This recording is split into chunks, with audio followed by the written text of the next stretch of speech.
A Tale of Two Cities by Charles Dickens, audiobook presented by English Lessons for Students.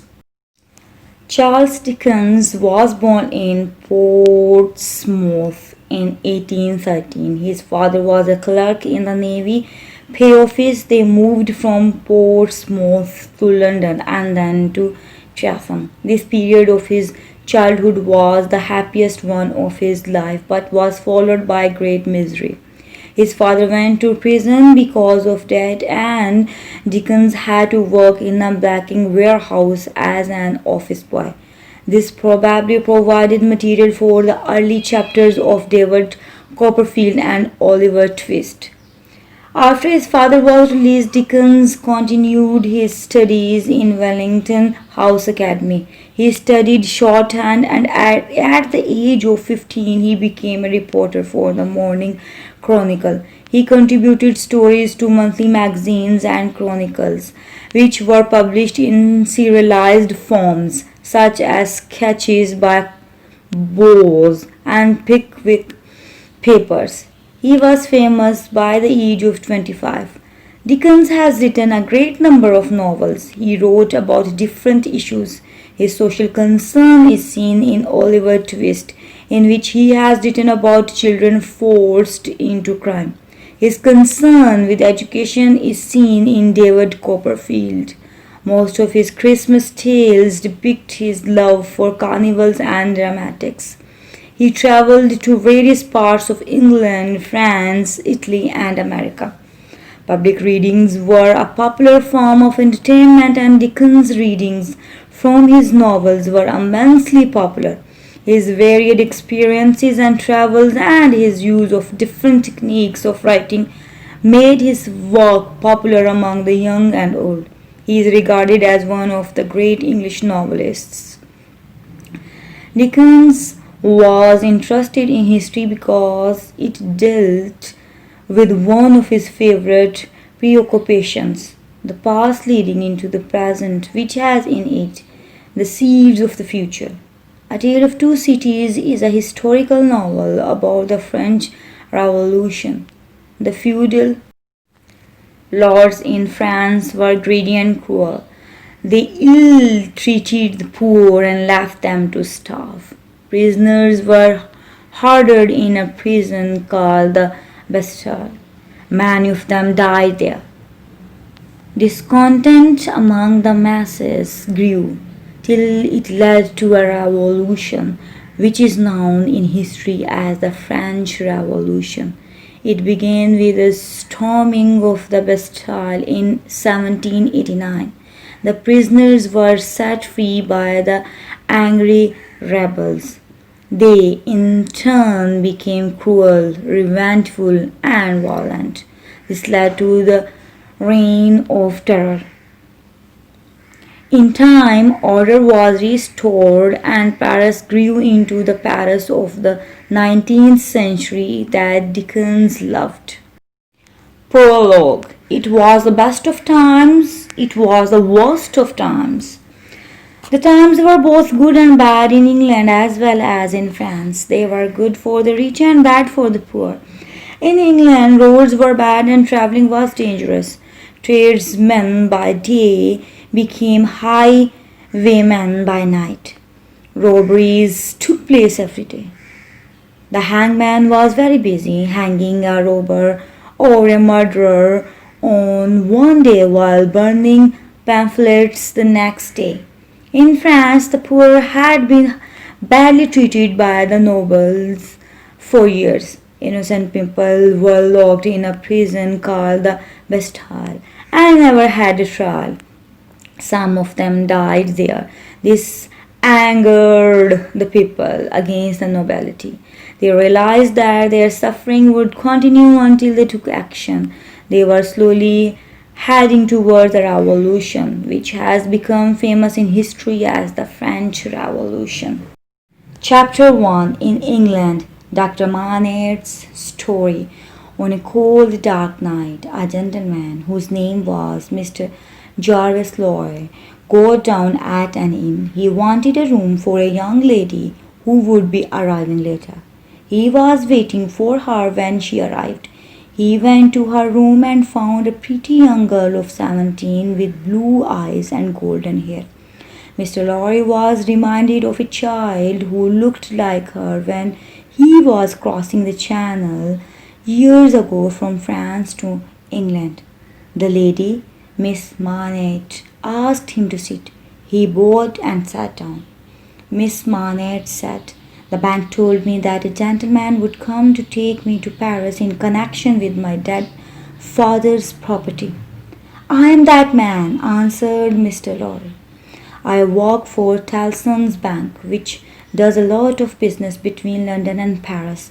I have been sent by the bank to take you to Paris to help you with matters relating to your family."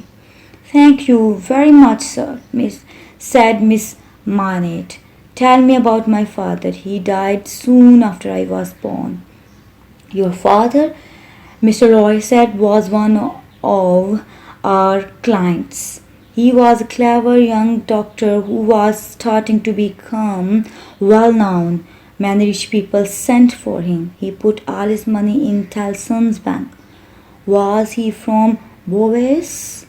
asked the lady. "Yes, he was," Mr. Loy replied. "He married an English lady.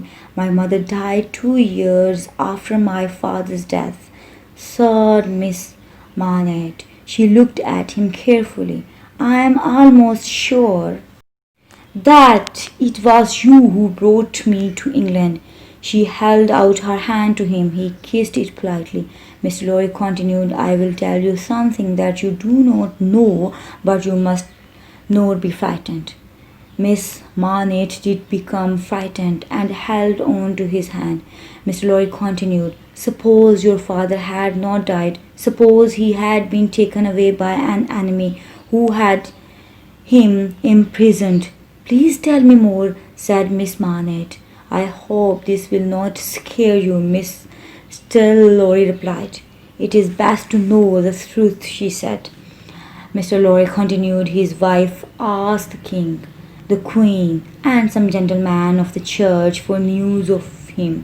Nobody helped her. She was going to have a baby. A child, a girl, was born. She sent the baby to England as she did not want her to suffer the way she did." "Yes, it was I who brought you to England. You were told that your father was dead, but he is still alive. He has been found, but is very sick and has been taken to live with an old servant. We must go to him and bring his health back." Miss Manette started trembling.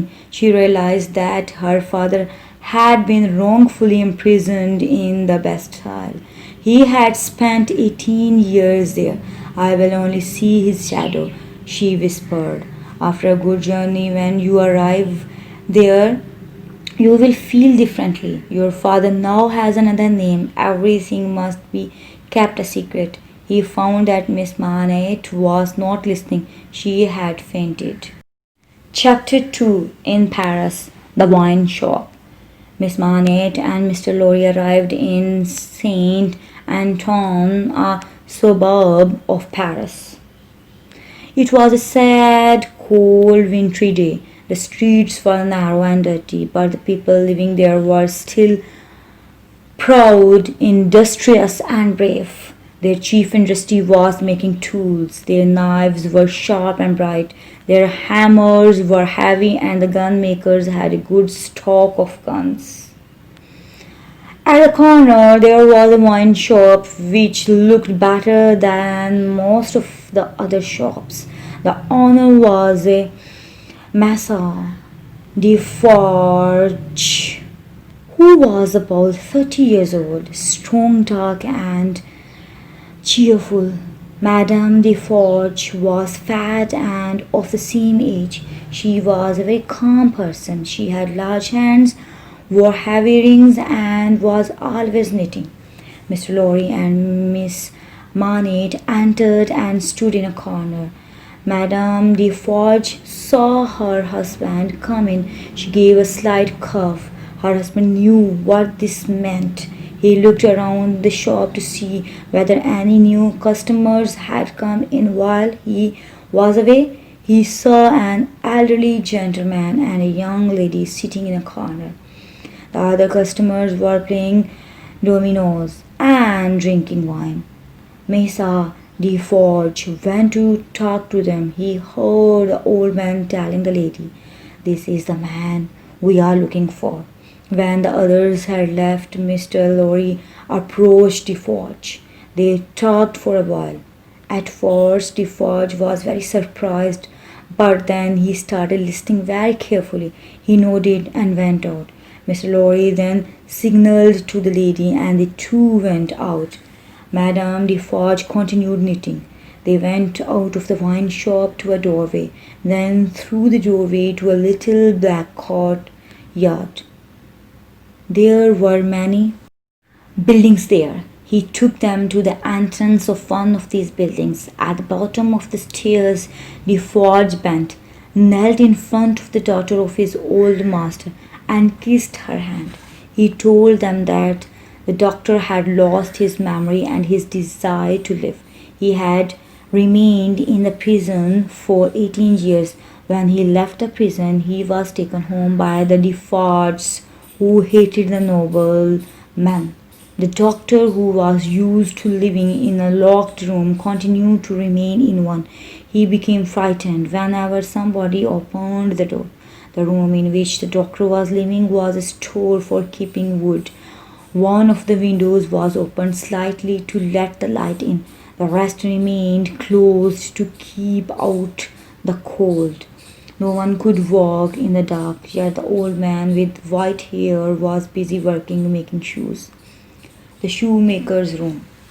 "Hello," said Defarge as he walked towards the doctor. "Hello," said the old man.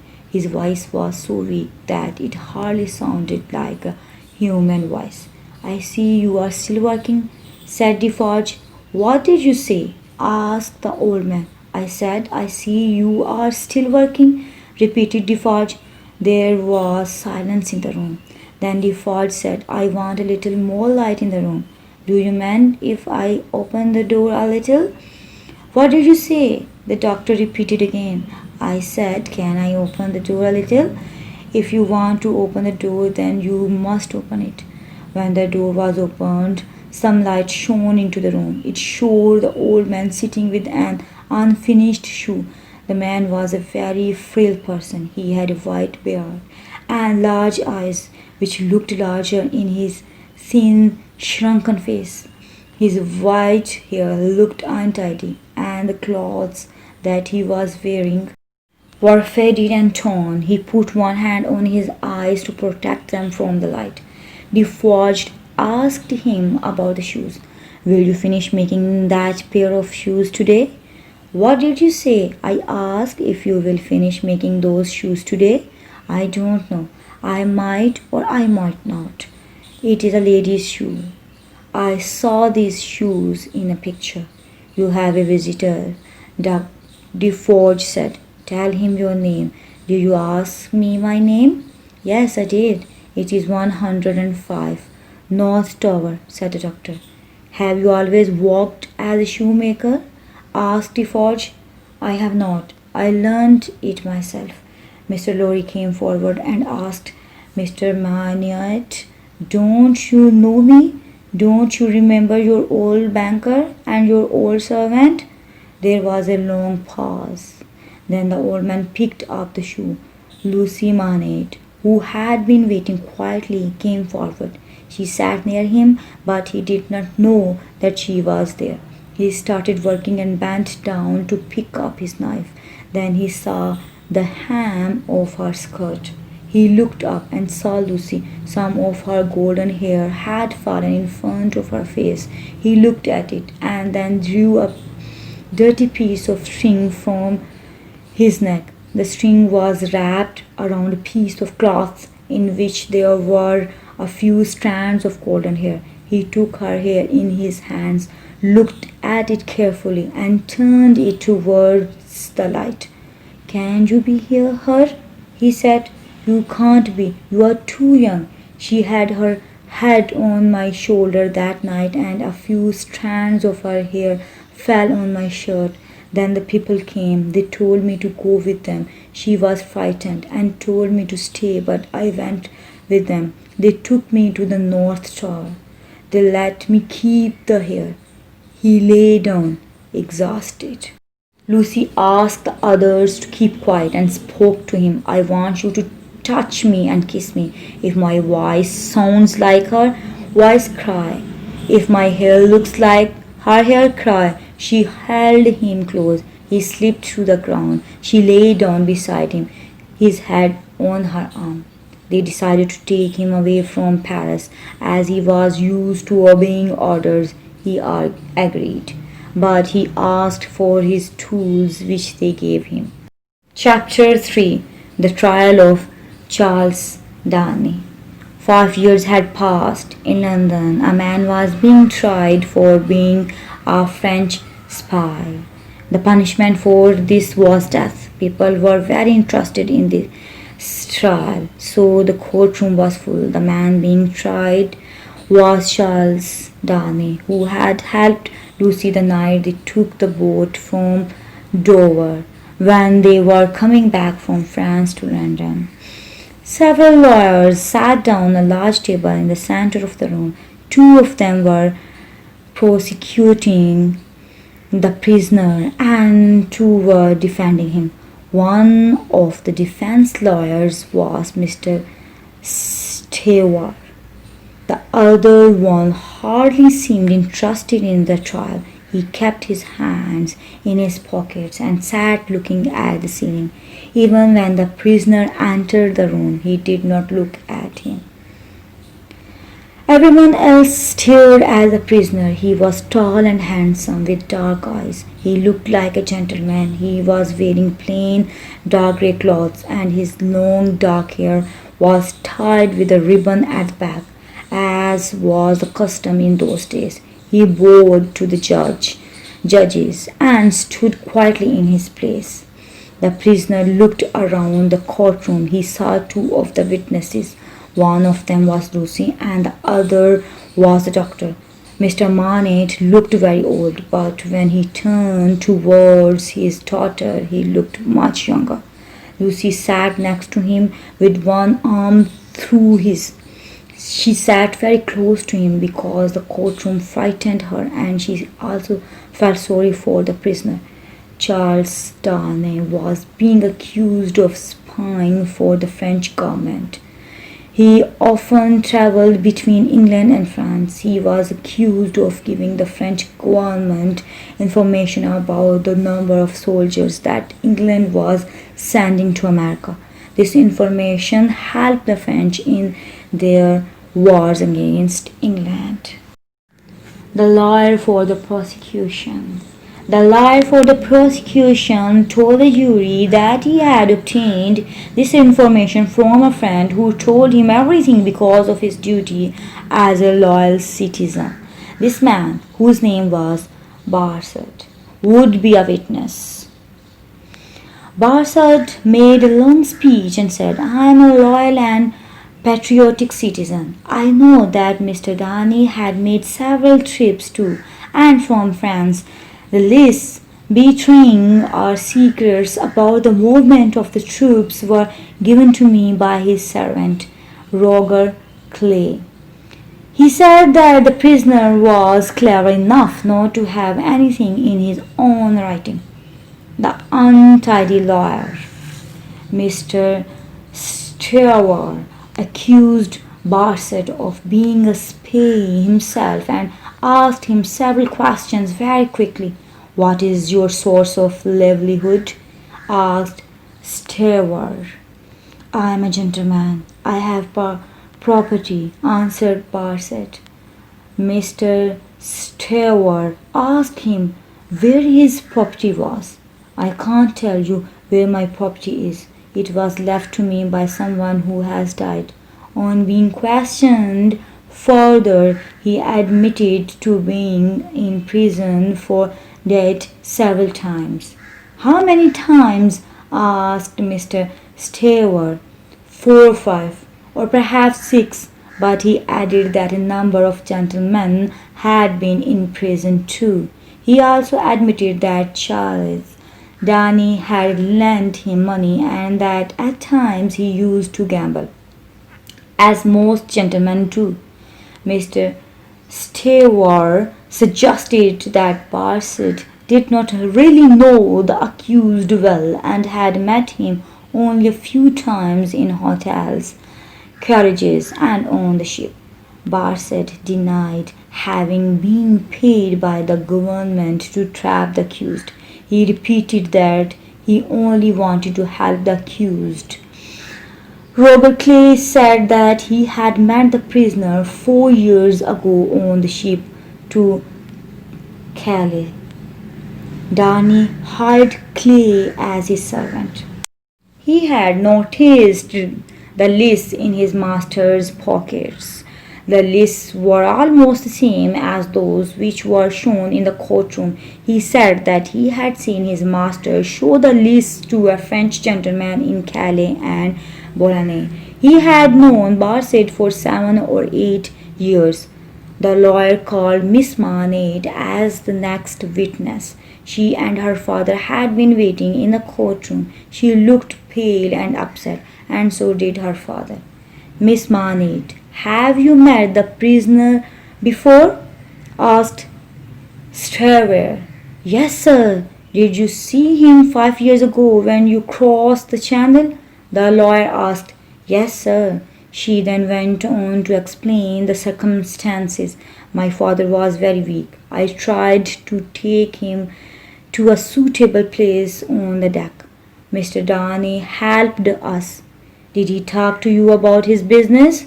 The lawyer inquired. Lucy continued in a low voice and said that he had told her he was engaged in some business which might endanger the lives of many people. For this reason, he had to make several trips between France and England. She began to weep. He was so kind to us, and I do not wish to endanger the life of one who was so kind and helpful.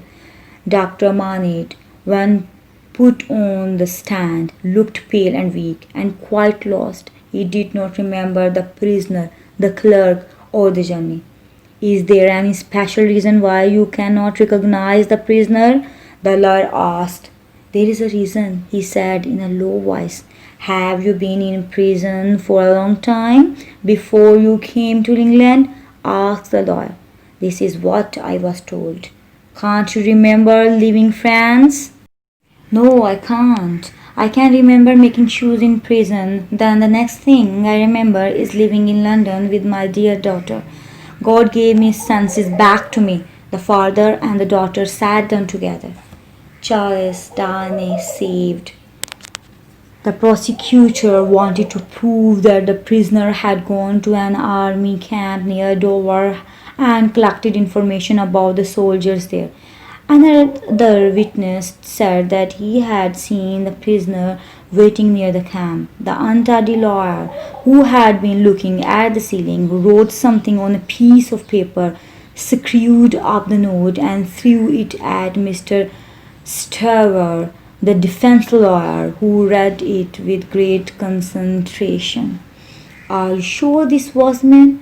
Mr. Stewart asked the witness. Quite sure, replied the witness. Have you ever seen someone who looked like the prisoner? Stewart asked. The witness replied that he had not and could not have seen any man who looked so much like him that he could be mistaken. Mr. Stewart then pointed to the other lawyer. Don't they look alike? He asked. Though the other lawyers were untidily dressed, there was a great likeness. Everybody in the courtroom was surprised. The lawyer, Mr. Carton, then took off his wig. The resemblance was even greater. Mr. Stewart now rose to defend the accused. He said he had been born in France and so had to make frequent visits. He accused Barsad of being a spy and said that Clay was his partner. They had prepared these false lists and found Darnay a convenient person to accuse. While the jury left the courtroom to come to a decision, people started moving about, though Mr. Carton kept on. Looking at the ceiling, he noticed that Miss Manette's head had fallen on her father's shoulder, and she was about to fall. He called someone to look after them and take them outside for some fresh air. He went up to Darnay and said, "You must be concerned about the lady. She is better now." The jury returned. They found the prisoner not guilty. Darnay was a free man again. After the trial, a few people gathered around Darnay to congratulate him. He kissed Lucy's hand. Dr. Manette looked at him strangely, as if he disliked him. When all the people had left Darnay, Carton went to him and asked him how he felt. He said he felt as though he had come back from another world. He felt weak.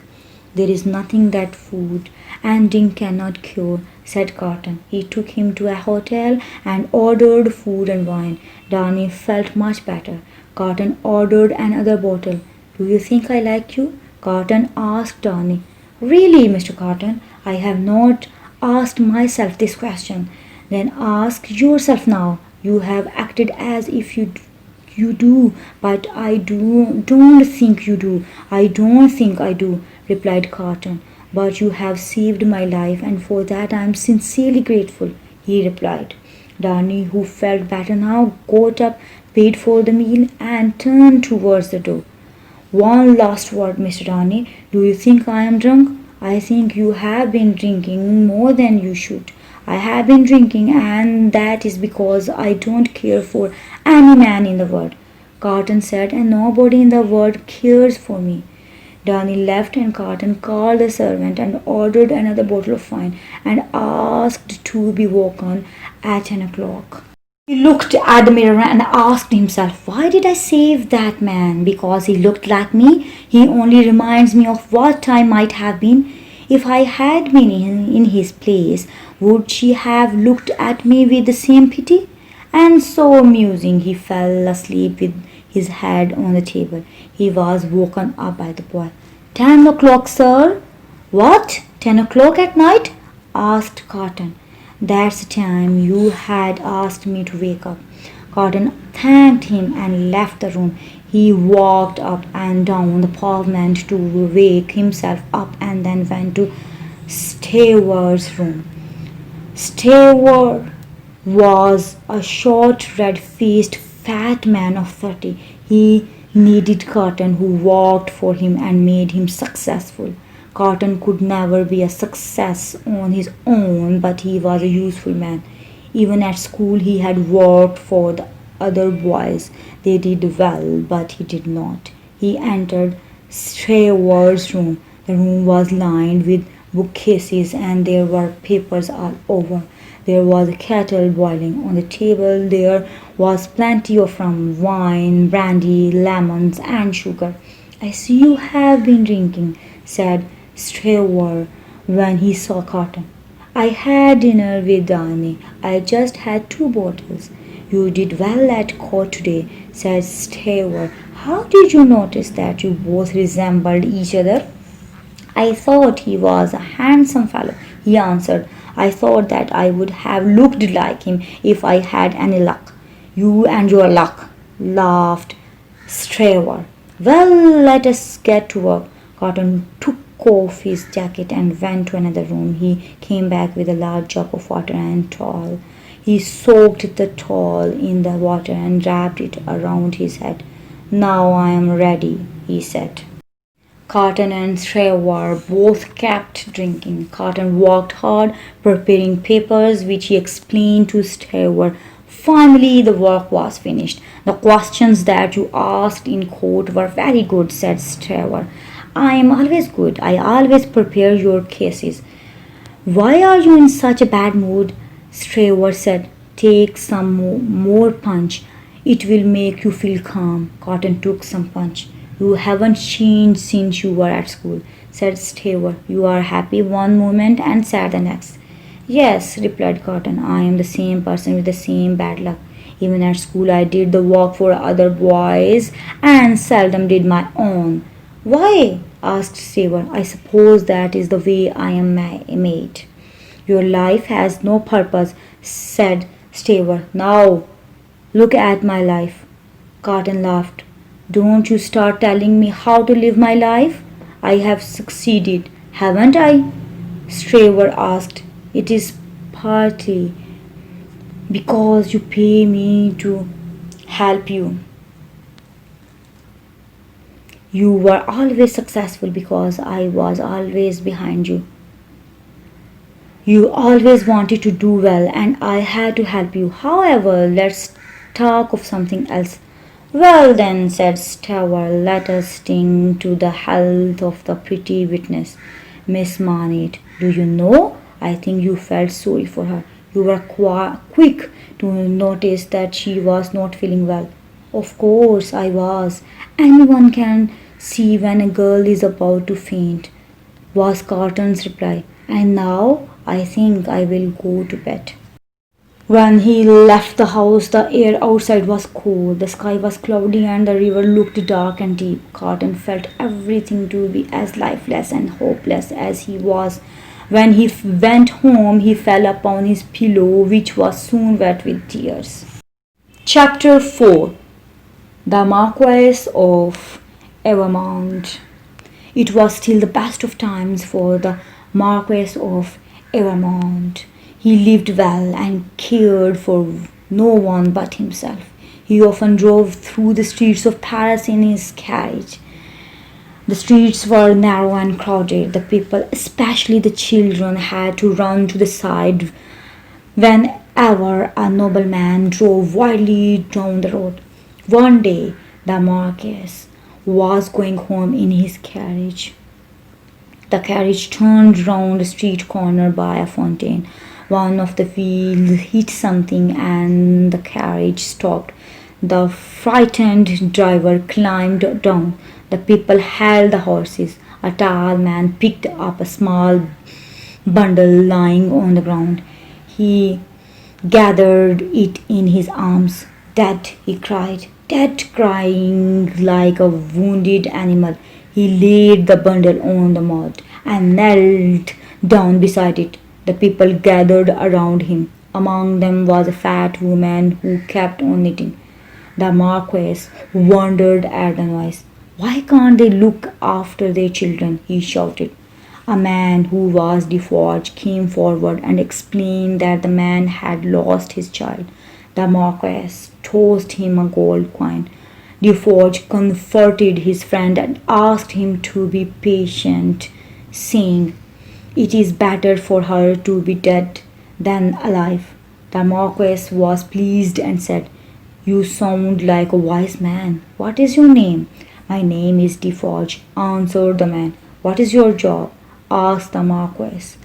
I sell wine. Why, sir? The Marquis answered Defarge. The Marquis threw him another gold coin. Pick that up, wise man and seller of wine. Spend it on whatever you like. The Marquis leaned back and drove on, feeling that he had paid for whatever he had done. Suddenly a coin came flying into the carriage and dropped on the floor. Stop! The Marquis shouted.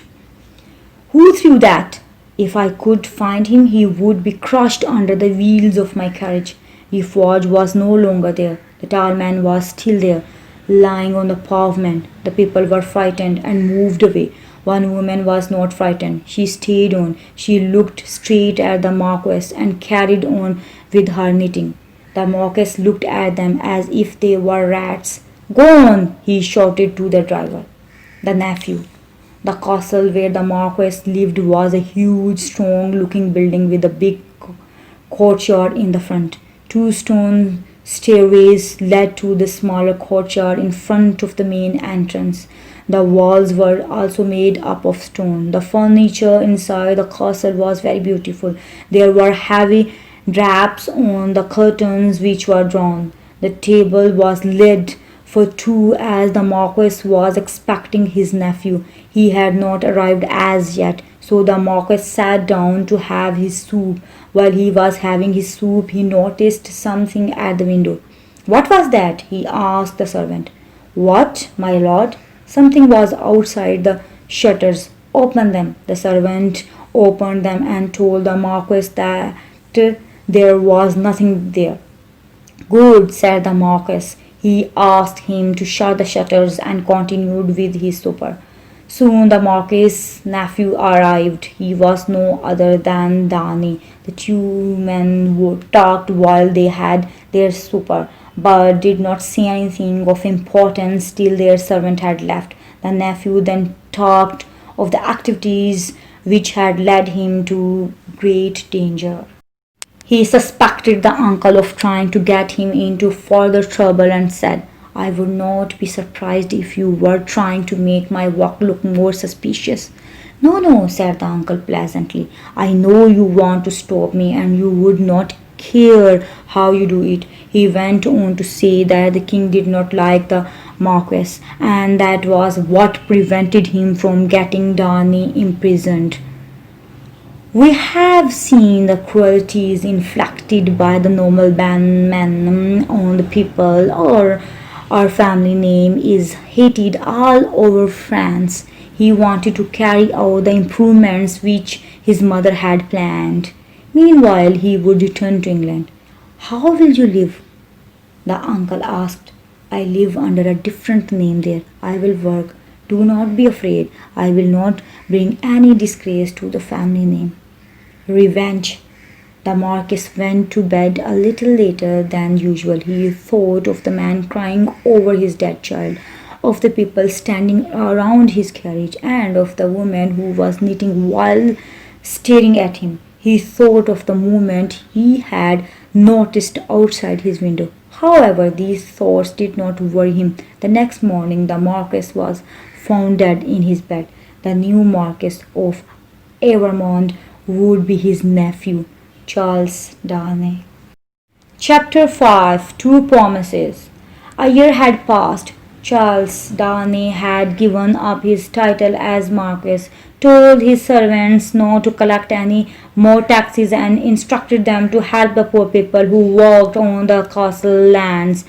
In England, he earned his living by teaching French. He was a good teacher and he became quite well known. He visited the Manettes frequently in their house in a quiet part of London. Darnay had loved Lucy since the day of the trial. He had fallen in love with her sweet voice and her kind, beautiful face when she looked at him during the trial. He had not told her of his love as he wanted to speak to the doctor first. One day he made up his mind to speak to Dr. Manette. When he entered their house, he found the doctor reading in his armchair beside a window. "I want to speak to you about your daughter, sir," he said. The doctor did not seem to want to speak about his daughter. During the year, his health had improved. He had regained his strength and was now a very active man. He was quite capable of making his own decisions.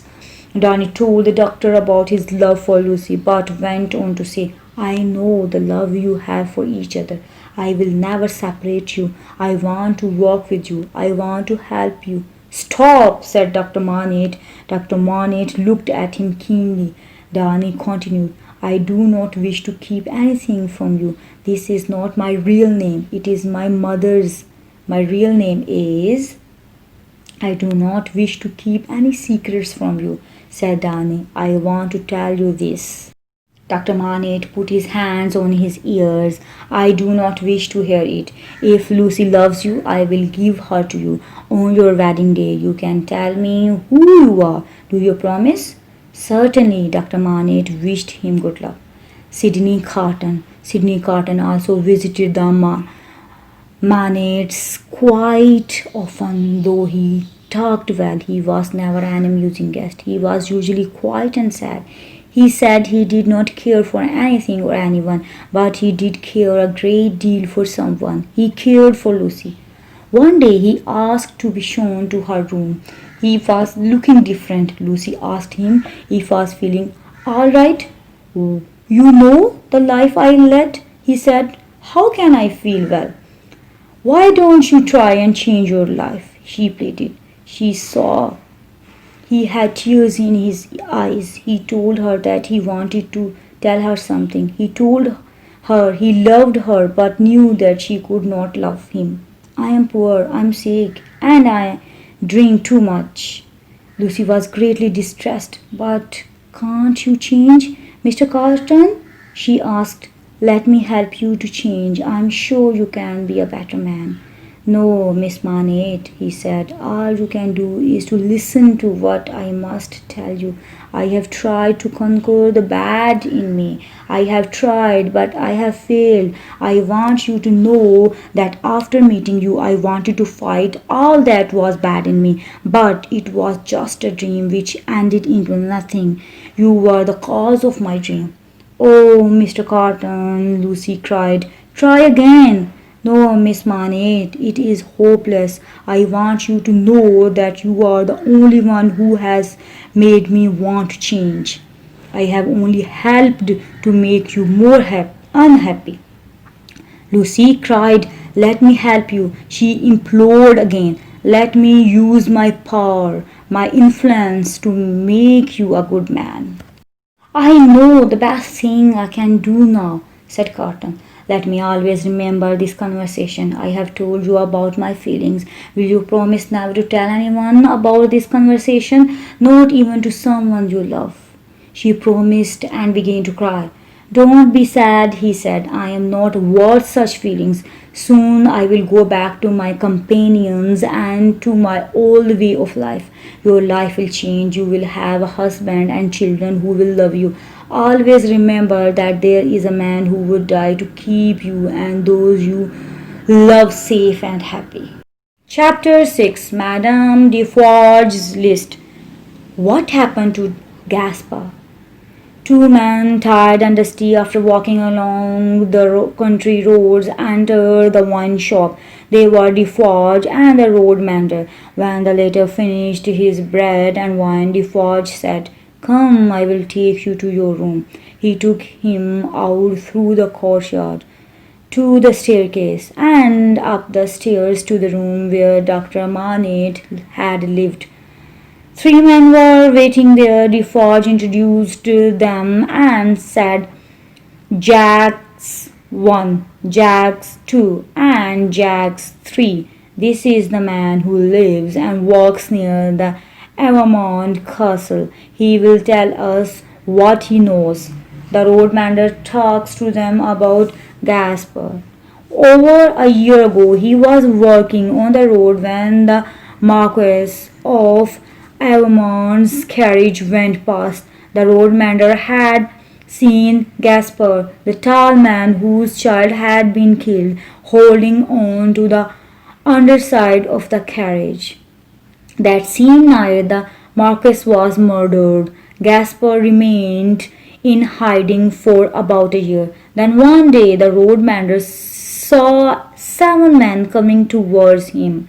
6 soldiers and a tall man in the middle. His arms were so tightly tied to his sides that they were swollen. His feet were sore and he walked slowly. The soldiers took him to the prison. He was put behind the iron bars of a cage so that the whole village could see him. It was later decided to build a gallows. His eyes were covered. He was tied up and then he was hanged. The body was left 40 feet high for everyone to see. The road mender left after telling his story. The others stayed on in the room. They were unhappy and longed for revenge. They decided to put the Evermondes on the list. Everyone in that family was to be destroyed. Are you sure the list is complete and safe? They asked Defarge. Defarge, proud of his wife, answered that she had knitted everything into her stitches. Every nobleman, his family, and all their crimes are there in her knitting. Impatient for the revolution, Defarge knew many of the policemen and the soldiers on duty. Before entering his shop, he stopped to talk to one of them. What did Jacques, the policeman, tell you? Madame Defarge asked her husband when he entered. They said another spy had been sent to watch the area. What is his name? Madame asked. Barset. Defarge replied. First name? Madame wanted to know. John. What does he look like? She further asked. He is about 40 years of age, about 5 feet 9 inches tall and thin. His nose has a peculiar bend towards the left cheek, which makes him look rather evil. Madame laughed at the description and said, He shall go into my knitting. Defarge, however, was sad and said, We go on knitting, but do nothing. This has been going on for such a long time. It takes a long time for people to get ready for a revolution. It doesn't take long for lightning to strike a man, said Defarge, but it takes long to make the lightning. Madame said quietly. There may be some truth in what you say, said her husband. It doesn't take long for the earthquake to swallow a town. Madame continued, but it takes a long time to prepare the earthquake. When it comes, it ruins and destroys everything it touches. We are on the road to revolution. We may not live to see it, but we would have helped to bring it. Madame Defarge meets Barset. About noon the next day, Madame Defarge entered the shop. She went to her usual place and started knitting. A man entered. He was a stranger. Good day, madam, said the stranger politely. Good day, messa, replied madam, being equally polite. May I have a glass of brandy and some cool water? Asked the stranger. Madam went to get the brandy and water, placed them before him, and went back to her place to continue her knitting. She observed the man and noticed he was the same man that Defarge had described. This must be the spy, she thought to herself. This is good wine, Barset said. Madame smiled to herself. The wine was not good and no one had praised it before. Trying to get Madame to talk, he said, You knit well. I have been knitting for a long time, Madame answered. What are you knitting? Barset asked. I just knit to pass time. Aren't you going to put it to any use? I may find some use for it later on, Madame said, but she thought to herself, I have already knitted John into it. If you stay long enough, I will have knitted Barset as well before you go. Business seems bad, Barset said, still trying to draw her out. Business is bad because the people are poor. Poor, unlucky, unhappy people, they are treated so badly, as you say, said Barset. As you say, Madame quickly corrected him. I did, but you agree, don't you? My husband and I have enough to do to keep the wine shop open. We don't have time to think of anything else except how to keep it working. We don't have time to worry about other people, she said. Gasper's death was a bad business, he said, trying to provoke her further. If you kill a man, she answered, with a knife, you must expect the same in return. Gasper knew what the punishment for murder was. He has been punished. Barset spoke softly to Madame as though they were sharing a secret. I believe the people here knew him well and they were sorry and angry about his death. Are the people here sorry for him? Asked Madame Defarge. Do you think they are? Barset asked. At this moment Defarge entered and Madame said, Here is my husband. As he walked into the room, Barset stared at him and said, Good day, Jack. But Defarge just stared at him.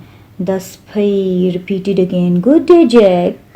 He did not feel so confident now and found it difficult to keep smiling as Defarge kept on staring at him.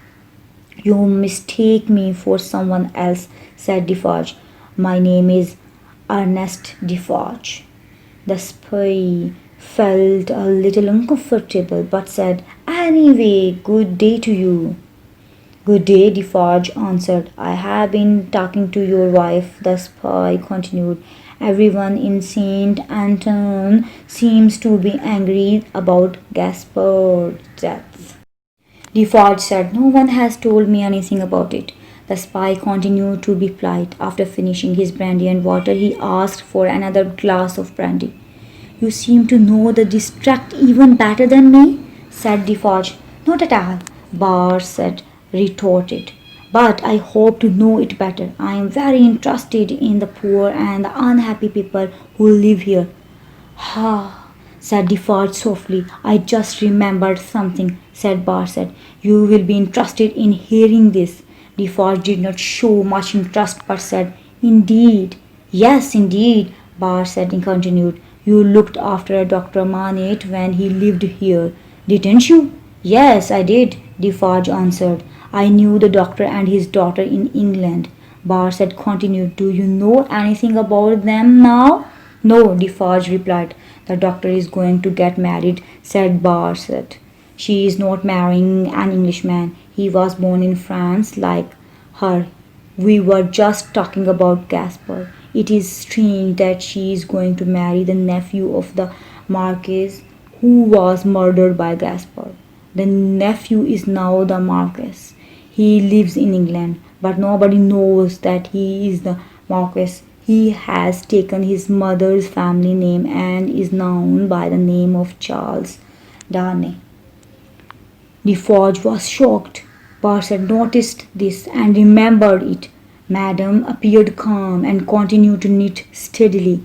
Barset realized that he would not get any more information from the Defarges, and since there were no other customers in the shop to talk to, he paid his bill and left. Defarge and his wife did not speak for a little while, in case the spy came back again. When they did talk, it was in a low voice. Do you think it is true what he said? It may be true, said his wife, or it may be a lie. Defarge continued to speak. It is strange that we helped the doctor to escape, and now his daughter is marrying a name whose name is knitted in your knitting, right next to the name of the man who has just left. Chapter 7. The Storm. To the Bastille. Large crowds had gathered in the streets of St. Antoine. They were men and women mad with anger and hate. Defarge stood in the middle. He was distributing knives and other weapons which shone in the sun. Come, he said, we are ready. To the Bastille. To the Bastille? The crowd cried loudly and they rushed to the prison. They were people with a cause. Others joined them. They were beating drums and ringing bells. Then they attacked the Bastille. The prison had huge stone walls and 8 great doors. The fight continued for 4 hours. There was noise and smoke everywhere as they burnt piles of straw under the gates. The people cursed and swore as they remembered all that had happened to them. They were sure that they would succeed. Finally, a white flag appeared from inside the prison, and they heard a voice announcing that the Bastille had fallen. The revolution had begun. Things became more and more terrible as days went by. The people were succeeding, and this made them wilder. The women were as wild as the men. One day, when there was nothing to eat, they heard the king and the noblemen were having great feasts. The angry crowd surrounded the palace. They were given some food, but this was not enough. The king had to obey them from now on. The noblemen grew frightened and left the country. Most people went to England. They took a lot of money with them and left the people who worked for them to look after themselves. They had no jobs and no food. The poor people attacked the noblemen and officials who collected taxes from them. The king had to give up his throne. The government was completely disorganized and could not do anything about the situation. Some members tried to make sensible laws but could not do much. The only law the people understood was their own will. They destroyed and burned a lot of castles and palaces. Among them was the castle of Evermonde. Darnay returns to France. Tellson's Bank had now become a meeting place for the nobles who had run away from France. They met for reasons of business and to get news from France as well. One day in 1782, Darnay was at the bank with Mr. Lorry. He was trying to persuade Mr. Lorry not to return to the bank's office in France, but Mr. Lorry was determined to do so, as he felt that he owed it to his clients over there. While he was talking to Mr. Lorry, a letter was brought in addressed to the Messer, who was the Marquis of Evermonde. 3 years ago, when Darnay had married Lucy, he had told Dr. Manette his real name. The doctor had become very worried when he came to know Darnay's true identity and asked him not to disclose his name to anyone else. He had been so upset that for some time he had gone back to his former state but then recovered. The letter had been going round the bank, but as no one knew who the Marquis of Evermonde was, no one claimed it. When Darnay saw it, he said he knew the gentleman and would deliver it to him. As soon as he was alone, he opened the letter. It was from an old servant, Gable, who had been imprisoned for serving the Evermondes. He feared the people would kill him and begged his present master to come and help him, and his only fault had been to serve him faithfully. The letter made Darnay feel guilty. He had been so happy in his married life that he had forgotten to carry out all the good that he had meant to do in France. He still had not given away his lands to the poor. Still, he thought he had not been cruel to anyone. He had told Gable to return the taxes and to give the people as much food and grain as was possible. But people still hated the Evermondes. Darnay decided to go back to France to help Gable. It was his duty to go and help him. He did not think that it would be dangerous to go to Paris, as he had done everything that he could to make up for the wrongs of his father and uncle. He was sure that the people would be kind to him, as he had not harmed anyone. Darnay reaches Paris. It took Darnay a long time to reach Paris. In 1792, the roads were bad. He was stopped at every town gate and village police station, where the guards who were carrying guns stopped and questioned everyone. They examined their papers and looked up their names on the list. Some were sent back, others were allowed to go on, while some were kept in prison till it was decided what should be done with them. Some soldiers promised to help Darnay to reach Paris if he gave them some money. He would not have to stop at every town to have his papers inspected. When he reached Paris, the gates were closed. Many soldiers were on guard. There was a man in authority who asked for the prisoners' papers. Darnay was annoyed that they called him a prisoner. He told them that he was French, a free man, and that he had paid money to reach Paris quickly and safely. "Where are the prisoners' papers?" he asked, ignoring Darnay. One of the soldiers who was traveling with Darnay took the papers out of his cap and gave them to the man in authority. After seeing the papers, the man was surprised and looked at Darnay. Then he went into the guard room. After a little while, the man came and told the guards man to open the gate. He gave the soldiers a letter saying that Darnay had arrived in Paris and told them to leave. Then he told Darnay to get off the horse. He led him into the card room, which smelled of cheap wine and tobacco. Inside there were soldiers and citizens. Some of them were drunk, some were lying on the benches, some were fast asleep, while some were just standing around. An officer who was sitting behind a desk with a register asked the man in authority, "Citizen Defarge, is this the emigrant Evermonde?" "It is," answered Defarge. The officer said, "You are going to the prison of La Force." "Why are you sending me to prison? What crime have I committed?" I have come here of my own free will to help a fellow citizen. Isn't that my right? Asked Darnay. The officer answered, You are an emigrant. People who leave France have no rights. Evermonde. He finished writing a letter and handed it to Defarge, saying in secret, Darnay in prison. Defarge took the papers and, along with two soldiers, took Darnay to the guard house. They walked down the steps and into the streets of Paris. Defarge spoke to Darnay in a soft voice. Is it you who married Dr. Manette's daughter? Yes, said Darnay with surprise.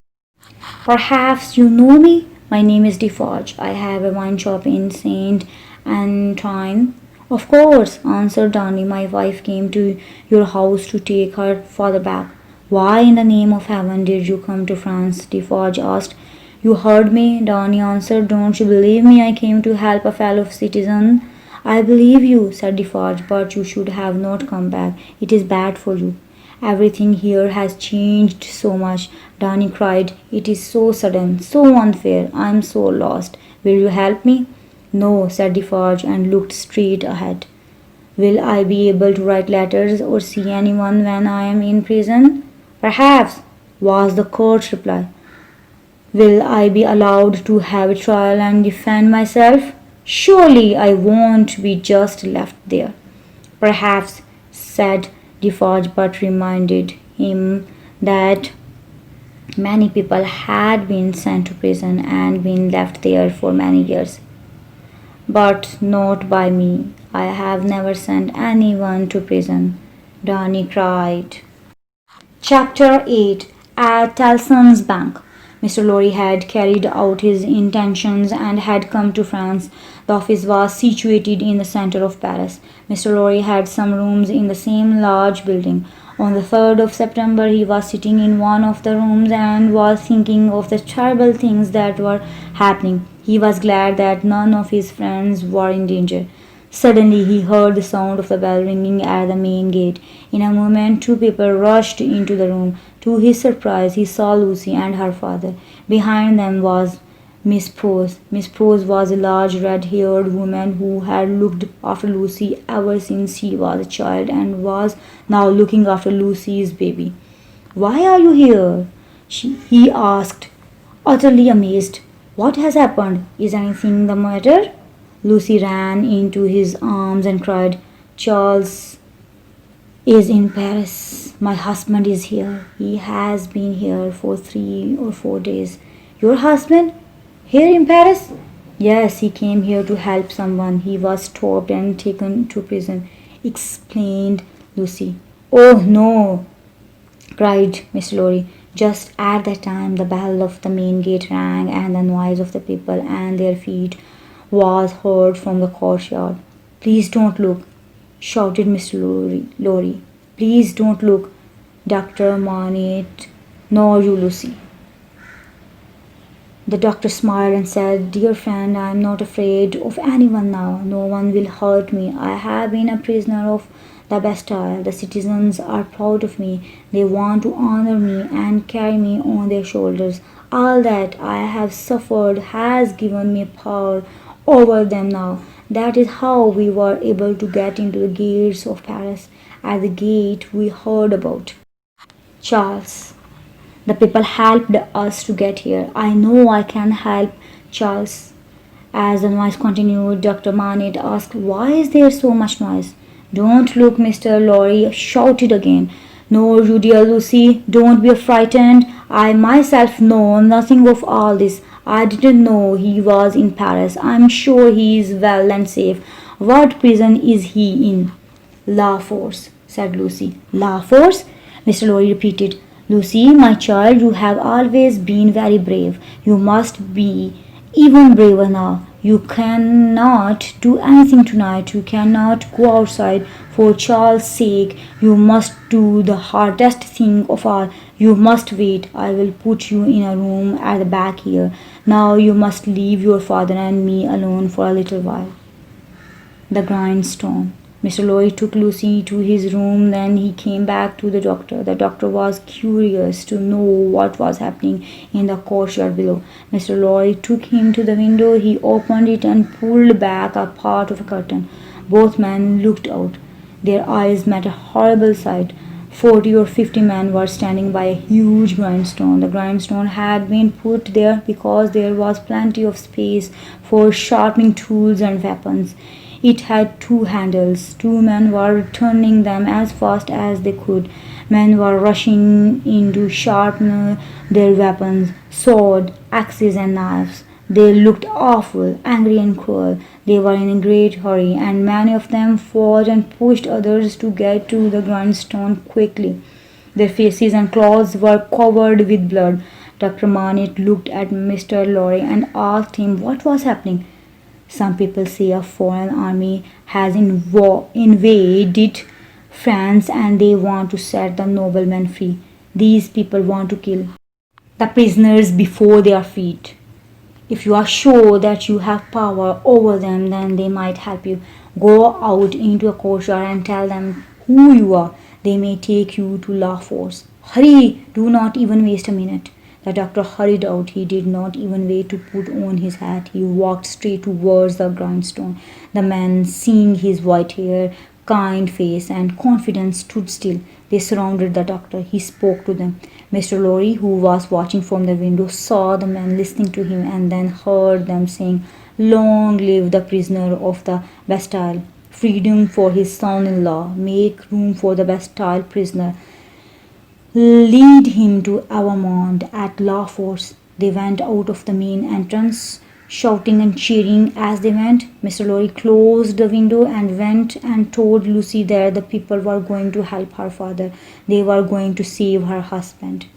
Lucy and Madame Defarge. Next evening, Defarge came to Mr. Lorry with a letter from Dr. Manette. It said, "Charles is safe, but I have to stay here a little longer. Defarge has a note from Charles to his wife. Let him meet her." When they went in to see Lucy, they saw a woman sitting at the grindstone. She was knitting. "Is that Madame Defarge?" Mr. Lorry asked. "Is she coming with us?" "Yes, she wants to see Mr. Manette so that she can recognize her. It is for her own safety." Mr. Lorry, feeling rather doubtful, led the way. Lucy read a letter. It said, "Dearest, I am well. Be brave. Your father has influence here. You cannot answer my letter." Lucy was happy and kissed Madame's hand. Her thoughtful and loving action was met with no response. She continued knitting. Lucy became frightened by the cold woman. Miss Lorry explained, "There are crowds of people outside. Madame Defarge must see you to protect you if it needed." "Isn't that so?" Defarge looked sad and unhappy. "Yes," he said rather uncertainly. Just then Miss Prose came in with the child. "Is that his child?" Madame asked. "Yes, that is enough," Madame said. "I have seen all of them. Now we can go." "Please be kind to my poor husband," Lucy pleaded, putting her hand to Madame's dress. "For my child's sake, be kind to him." "Doesn't your husband say something about influence?" "What does he say?" "He says that my father has influence in the prison." "Well, if you think that will free your husband, let it do so," said Madame Defarge, still cold. A reign of terror.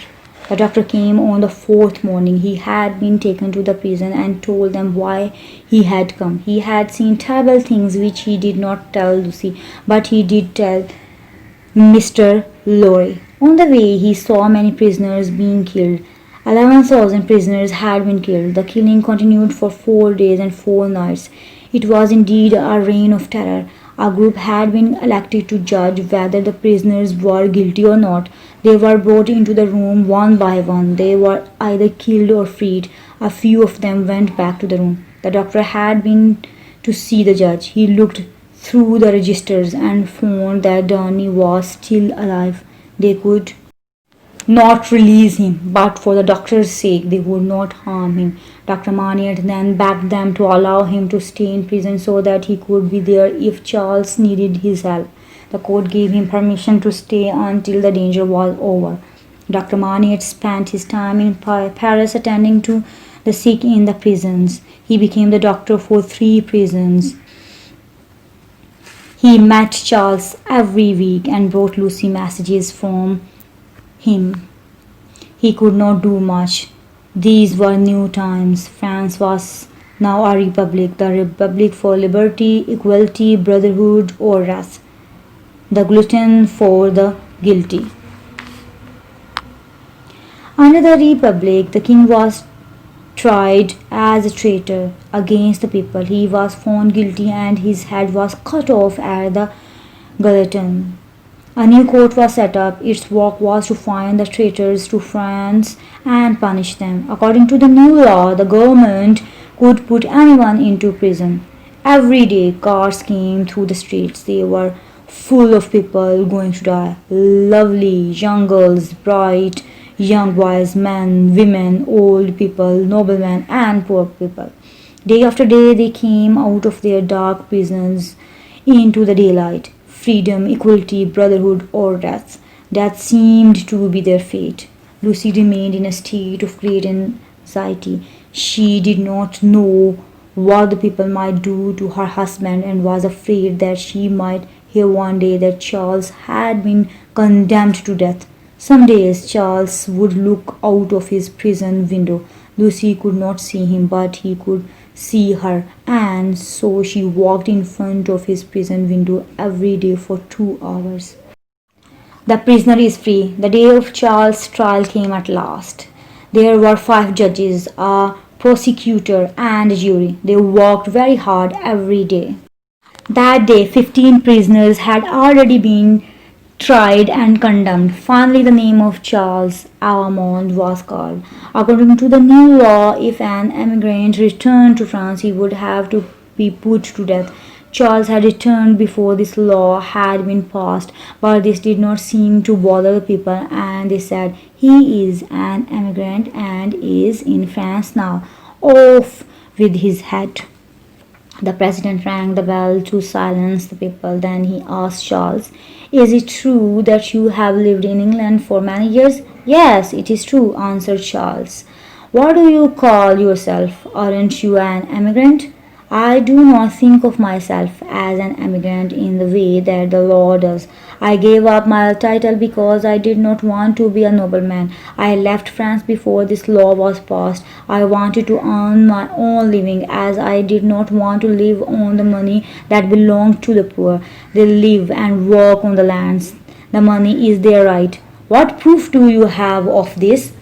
Charles named 2 witnesses, Gable and Dr. Manette. The president continued to question him. "You married in England? Did you marry an English woman?" "No, I did not. My wife was born in France." "Who is she?" "She is Lucy Manette, the only daughter of the good Dr. Manette." This answer had quite an effect on the audience. They shouted out in the honor of the well-known and much-loved doctor. "Then why did you come back to France?" The president continued with his questioning. "I received a letter from a French citizen, my old servant. He was in danger of being put to death and begged me to help him. I felt I must help him. Is that against the law?" "No," shouted the audience. The president rang the bell to make them quiet. "Who is he?" "He is my first witness." Gable was called. He told the court that he had written to Charles, asking him to come to France and help him. Dr. Manette was the second witness. He told the court how kind Charles had been when he had come out of prison. He had been a good friend to his daughter and to him all the time they had been in England. The audience and the jury were impressed by the doctor. The jury said that they had heard enough to reach a verdict. They found the prisoner not guilty. The president announced that the prisoner was free. Chapter 9. Condemned to death. Darnay, a prisoner again. The family had been together for one day. In the evening, Darnay, Lucy, and her father sat together, waiting for Mr. Lorry, who usually visited them at this time. They had sent Miss Prose and Jerry Cruncher, Mr. Lorry's servant, to buy food and wine. They heard footsteps. Someone knocked loudly at the door. When the doctor opened the door, he found four rough men with red wool caps waiting outside. They entered the room. One of them said, "Citizen Evermonde called Darnay. You are a prisoner of our republic again." "Why am I a prisoner again?" asked Darnay. "You will find out at the trial," said the man. "We have more information about you." "Who has given this information and what have they said?" "You will find out at the trial tomorrow," was the reply. The doctor asked again, "Will you tell us who those people are?" "They are Citizen Defarge, Madame Defarge, and one other person." "Who is he?"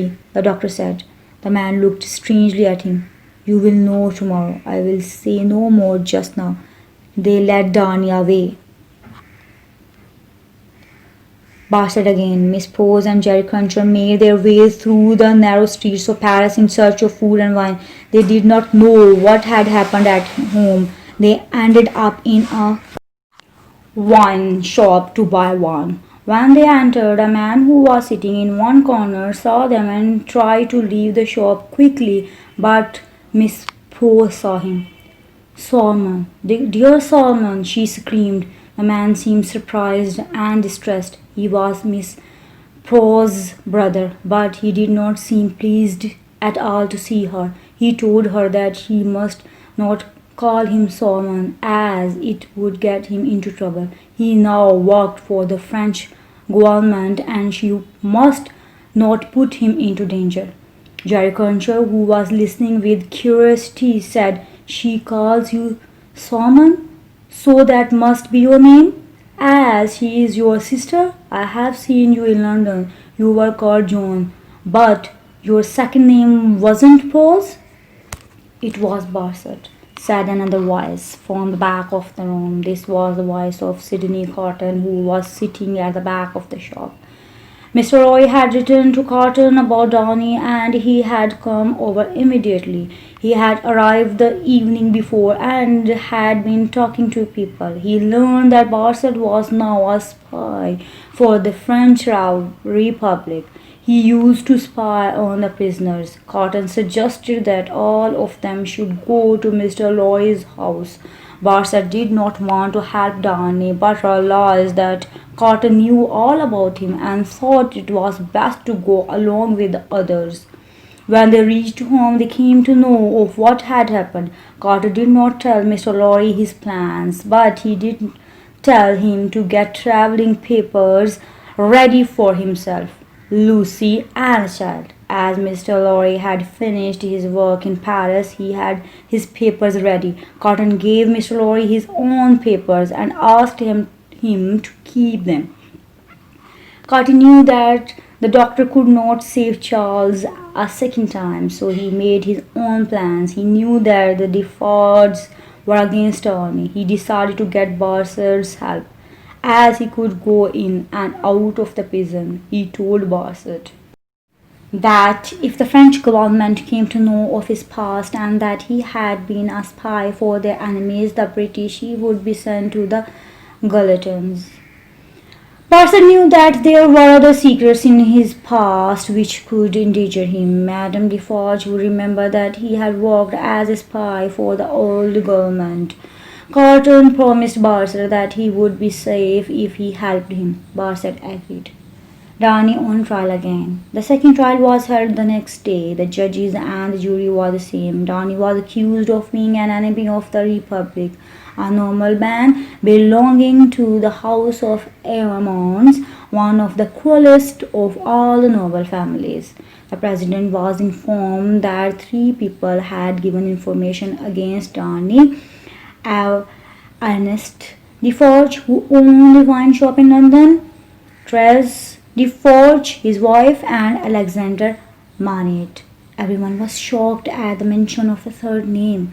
The doctor stood up. He had turned pale and was trembling. "This is a lie. You all know that Charles Darnay is my daughter's husband. I would give my life for her and those she loves." "Be quiet, citizen Manette," said the president. "You must act according to the law. Your daughter and those she loves are important to you. What is important to the Republic is a good citizen." The audience cheered and clapped. The president continued, "If the Republic demanded the life of your daughter, you would have to give her up." The audience cheered again. The doctor sat down. He looked pale and his lips trembled. Lucy sat close to him. Defarge was called. He told the court that he had worked for the doctor when he was a boy. Then the doctor was imprisoned. He came out after a long time. Defarge had looked after him in those days. "Did you help in the attack on the Bastille, Citizen Defarge?" the president asked. "Yes, I did," was the answer. "What happened inside the Bastille that day?"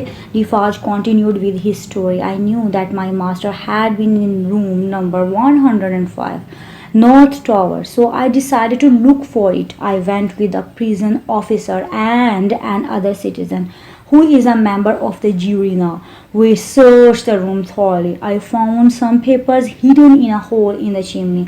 I recognized the doctor's writing. The writing on these papers is his. I am sure of that." He was ordered to read them aloud. Everyone was silent and listened carefully to the papers being read. The doctor's letter. "I am a prisoner in the prison of Bastille. It is December 1767 and I write this letter from my room in the prison. My name is Alexander Manette. I was born in Beauvais and was trained as a doctor. I lived and worked in Paris. One day, 10 years ago, in December 1757, two gentlemen stopped me in the street and asked me to sit in their carriage. They seemed to be brothers and noblemen, which turned out to be the case as I learned later. They said they needed my help as someone was ill. As I was a doctor, I agreed and got into their carriage. They took me to their castle outside Paris. In the castle, I was taken to see a very beautiful young woman about 20 years old. She had high fever. Her arms were tied to her sides with gentlemen's handkerchiefs. One of them had a large letter E sewn on it. The young woman kept screaming, "My husband, my father, my brothers." She then counted till 12 and said, "Hush." She waited quietly for a moment as though she was listening. Then she started all over again. This was repeated many times. I gave her some medicine to calm her down. Then one of the brothers told me that there was another patient. He took me through the back stairs to a stable. A young boy of 17 was lying in great pain. I could see that he was dying from a wound which he must have received 24 hours ago. He was dying fast. I could do nothing to save him. I asked the brother what had happened. He was wild with anger. He behaved like a common dog. He is only a boy who works on our farms. My brother was forced to take out his sword and kill him. The young man spoke to me. He coughed and said, "Doctor, these noblemen are very proud, wicked and proud, but we have our pride too. They beat us, kill us, take all that we have, but sometimes we have a little pride left." The cruel nobleman. The boy told me that the girl who was screaming was his sister. We could still hear her screaming. She was going to marry a nice young man who also worked for that man. We all work for him. He is the Marquis of Evermonde. The other is his brother. They rob us of our money, tax us without mercy, and make us work for them without pay. We feed his birds on our crops, but we dare not keep a bird of our own. We are afraid of his spies. If we are able to eat a little meat, we keep our doors and windows closed in case his spies see us. Our father says we are so poor and our condition is so miserable that none of the women should have children. My sister got married. Her husband was ill. She married him so that she could be near him and look after him. She had been married only a few weeks when the Marquis's brother saw her. He asked her husband to give her to him. It did not bother the Marquis that my sister was married. Of course, her husband refused to give her up. The Marquis did terrible things to her husband. He insisted that the girl should go with his brother. They think they can use us as horses. We have to pull their carts like animals. They have the right to keep us in their gardens during the night. We must keep the frogs quiet so that the nobleman can sleep well. Her husband was made to do this, but still he refused to give up his wife. At noon, he was set free. He was too ill to even walk anymore. My sister held him in her arms. He cried softly 12 times, once for every hour. Then he died. With his head on her arms, the nobleman's brother came for her and took her away for his pleasure. I saw them as they passed by on the road. When I told my father all this, it broke his heart and he died. I then took my younger sister to a place where this man could never find her. At last, she would not have to work for him. I came back last night. I had my sword with me. I hit the brother to make him fight me. He drew out his sword. He had to use all his skill to kill me. Soon after this, the young man turned his head to stare at the Marquis, who was still standing there. He cursed him and died. Doctor saved Darnay. The woman was still screaming when I went to her. She continued to scream for 2 days, then she died. The two brothers offered me money and said I must not tell anyone what I had seen. I was too angry to accept money from such people. They bowed and let me go. Next morning I decided to write to the minister. It was a private letter, even though I knew that no one would touch the Marquis or his brother. I just wanted to relieve my conscience. When I had finished writing the letter, I found a lady waiting for me. She had come to help the girl as she did not know that she had died. She had come to know there was a younger sister. She wanted to help her and asked me if I knew anything about her name and where she lived. As I could not give her any information, she left. I walked with her to the door and saw a little boy about 3 years old in the carriage. The lady began to cry and said I must make things better for his sake. I will try to make him a good man. Turning to the boy, she kissed him and said, "It is for your own sake. Will you be faithful, little Charles?" The child answered, "Yes." I kissed her hand. She picked up the child and left. I never saw her again. I sealed my letter and delivered it myself. I had not mentioned her husband's name in it. On the last night of the year, at about 9 o'clock, a man rang the bell at my gate. He demanded to see me and followed my young servant, Ernest Defarge. The man said someone is very sick in the Rue Saint Honor. I have a carriage waiting. It will not take you very long. I got in the carriage. As soon as I entered, someone tied a cloth over my mouth. The cloth was tied tightly. Then they tied my arms. I saw the two brothers cross the road from a dark corner. The Marquis took out some papers from his pocket. It was my letter. He showed it to me and then burned it in the flame of a lamp. When the ashes dropped, he rubbed them with his foot. I was then brought to the Bastille, to this living grave. I write this letter now. I hope things will be better one day. When that time comes, I hope these men are punished, they and all their children and the children after them. When the reading was finished, there was a moment of hushed silence. Then a cry arose, a cry of anger and hate. "What influence does the doctor have now?" said Madame Defarge. "Save him, doctor, save him if you can." Every member of the jury shouted, "Guilty." Every vote was followed by a loud shouting. Darnay was found guilty. He had Evermonde blood in him. His family had done terrible things to the people. They had been cruel to them. He was the Marquis of Evermonde, an enemy of the Republic. He was to go back to prison, and within 24 hours he must die. Chapter 10. Carton to the rescue. That evening, Carton walked into the wine shop. He pretended he did not know much French and asked for a glass of wine in broken French. The Defarge continued their conversation as they thought the stranger did not know French and would not be able to understand what they were talking about. Defarge said, We must stop somewhere. Only after they are all dead, she replied. But the doctor has suffered so much already, he pleaded. If his daughter and grandchild are killed, it will be terrible for him. If it were left to you, you would free all Evermondes. I would end the matter with him and stop there. Madame was still firm. They have done terrible things, she replied. The whole family has been on the list for a long time. We had already decided to kill all of them. Defarge had to agree. That's true, he said hesitatingly. Do you remember the story the doctor has written? I will now tell you a secret. It's a secret I have not told anyone for all these years. I will tell you now. That family was my family. I am the younger sister who was saved. My father, my brother, my sister all died because of them. I have lived to avenge their death. Carton heard all this. He realized that Lucy and the child were to die too, as they were a part of the Evermonde family. Even if he were not killed, Lucy would cry for her husband.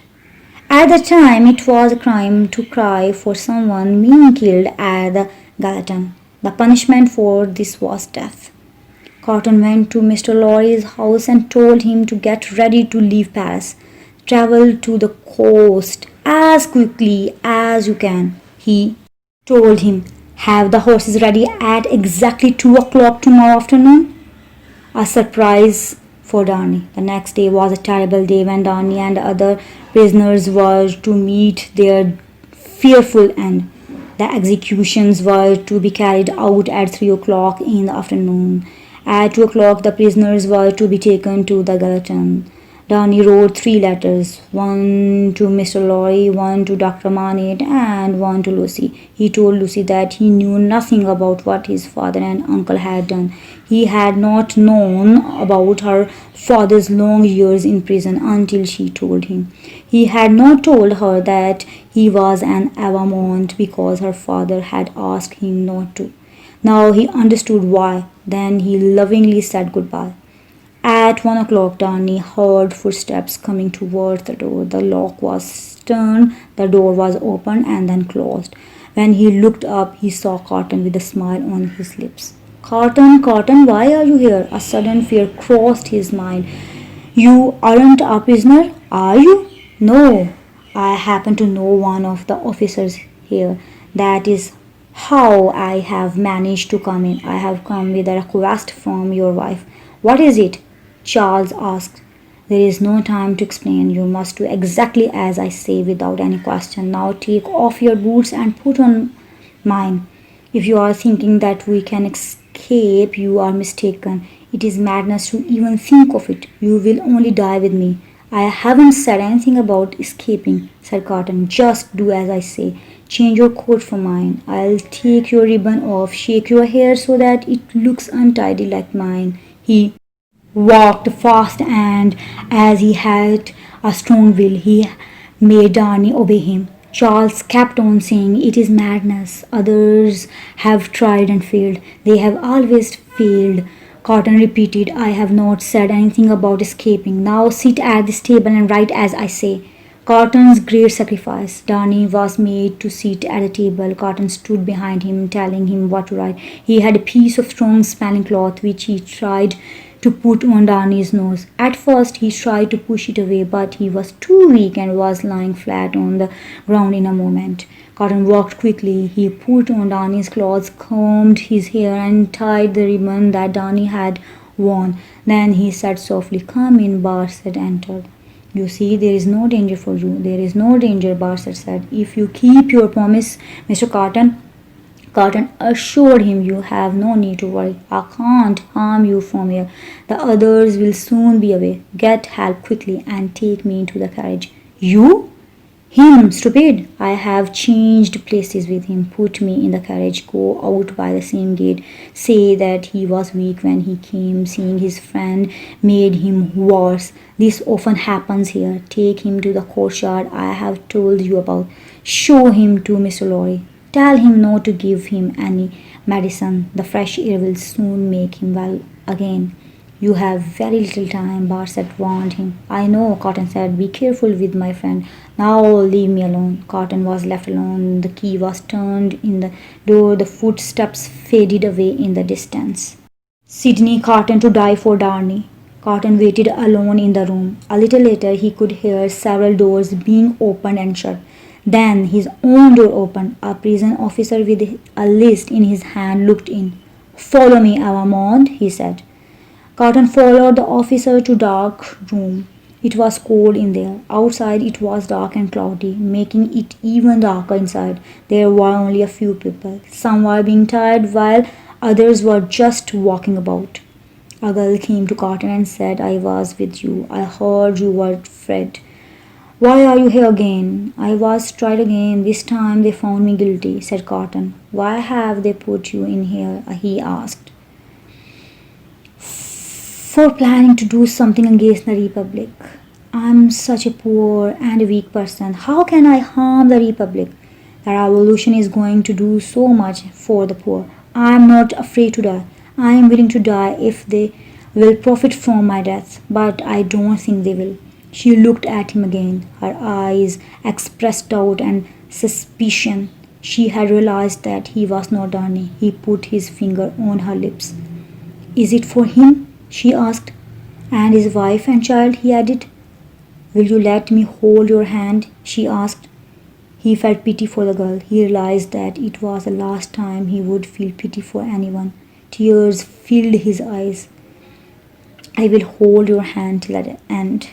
Just at the time a car drove up to the gates of Paris, the guard examined the travelling papers of the people inside and read out the names.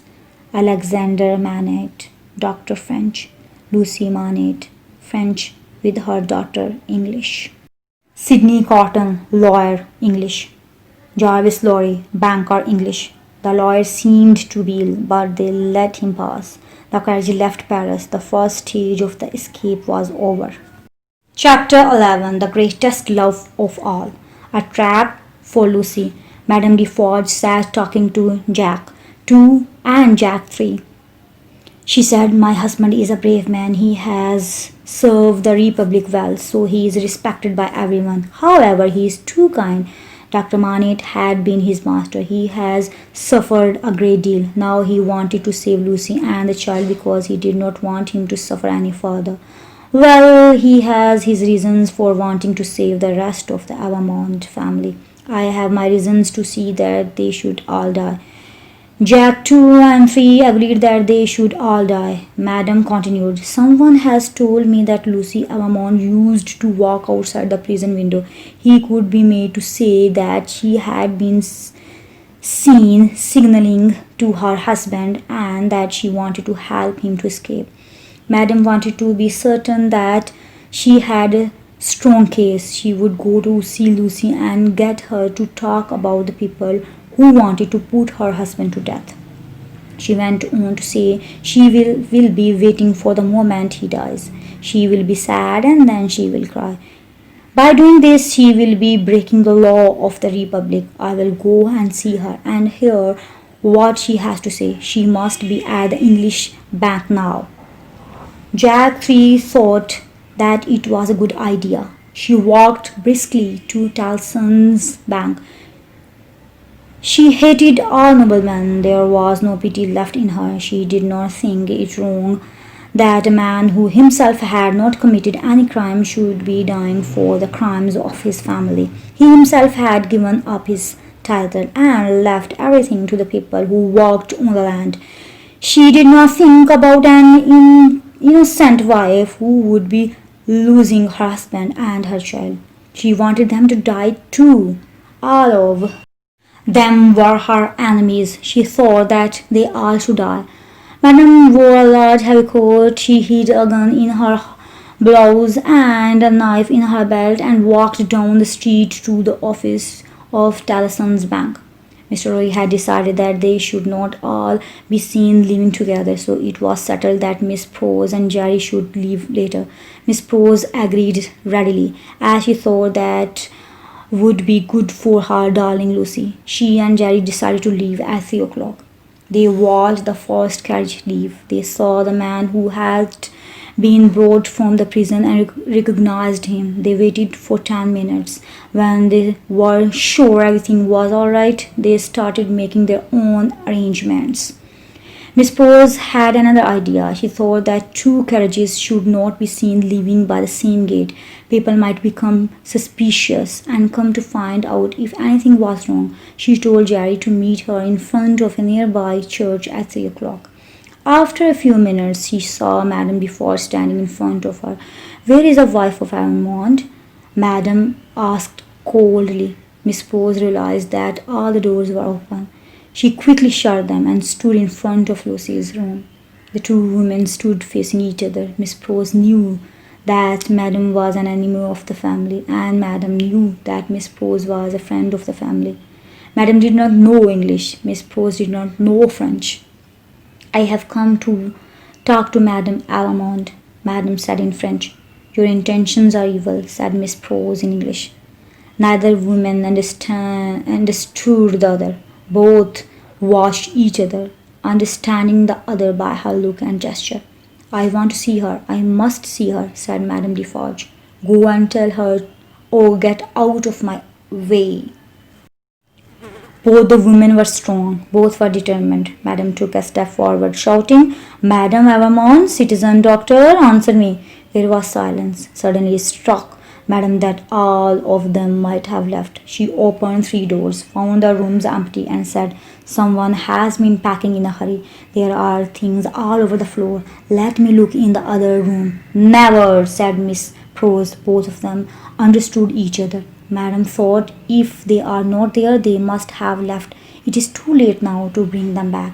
Miss Pose thought, "Unless you are sure they have left, you can't leave. I won't let you find out. There is no one else here. We are at the top of this large building. No one will be able to hear you. I must keep you here as long as I can. I pray to God for the strength to hold you back. Every minute is worth thousands to my Lucy." Madame suddenly ran towards the door. Miss Pose put her arms round her waist and held her with all her strength. Madame was strong and hit Miss Pose. Miss Pose was strong too. Madame tore at the other woman's face. Miss Pose kept her head down. Madame left struggling and felt for the knife in her belt. Miss Pose understood what Madame was trying to do. "You can't get it. I am stronger than you. I will hold you until one of us faints or dies." Madame looked for her other weapon. Miss Pose saw the gun. She struck it. There was a flash and a crash. For a little while she could not see anything because of the smoke. When the smoke cleared, she found herself standing alone. Madame Defarge was lying dead at her feet. "Dying for a friend." There were 6 cars which were driving 52 prisoners to their death. There were guards on both sides. There was a crowd of people who kept asking, "Which one is Evermonde?" Carton was at the back of the 3rd cart. He kept his head down. The girl sat beside him. She held his hand. Carton kept talking to her while the crowd was shouting, "Down with all noblemen! Down with Evermonde! He must go to the Carton." Chairs were placed in front of the Carton. A number of women were sitting on them so that they could watch the prisoners die. A number of them were knitting. One woman was standing. She was looking for her friend. "Treasure," she called out. "Treasure! Has anyone seen Treasure?" she asked. "How is it that she is not here?" Another woman asked. "She has never missed one before." "She will come," said Madame's friend. Again she shouted, "Treasure! Treasure! Call louder," another woman suggested. They called, but it was of no use. No call would wake her up now. The carts arrived. The crashing of the Carton began. The women counted each head. The 3rd cart with Carton and the young woman arrived. He still held her hand. He turned her face away so that she would not see the terrible Carton. She thanked him and said, "Dear friend, I am not frightened. You have given me courage. God sent you here to help me. He sent you to me, too." Now look at me. Don't think of anything else. I am holding your hand and I am not afraid now. I won't be afraid even when I let it go. I hope it will be quick. It will be, dear child. Then it was her turn. She kissed him and he kissed her. Her hand did not shake. Her face was calm. A minute later, Sidney Carton followed. He laid himself quietly on the dreadful machine. He heard voices. His life flashed away. People said his face was the most peaceful face they had ever seen. If he had spoken his thoughts out loud at that moment, they would have heard him say, "It is a far, far better thing that I do than I have ever done. It is a far, far better rest that I go to than I have ever known." Thanks for listening. For new videos, don't forget to subscribe my channel. And if you like my videos, please share and like.